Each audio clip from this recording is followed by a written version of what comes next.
Okay, this is Robert. Robert, you purchased a bucket with us. What bucket is that? It's the HDS214 Okay. screener bucket. With that bucket, what have you been doing with it? We've been recycling.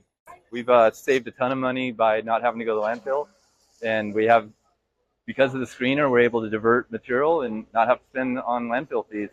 Now we pocket money, and it's paying it for itself really quick.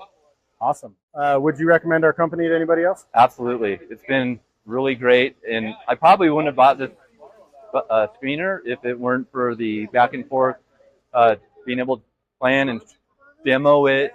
The whole process was really great. It made me more confident on the material and how it functions, and I'm pretty amazed on how strong the quality of the machine is.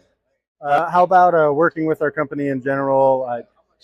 Working with the service department, how's that been going for you? It was great. I demoed, like I said, I received a demo, and I was able to switch out some of the attachments or the screeners in test out various sizes, and I was able to do it myself. And I talked to one of the service guys, and he directed me on how to do it, and it was really great.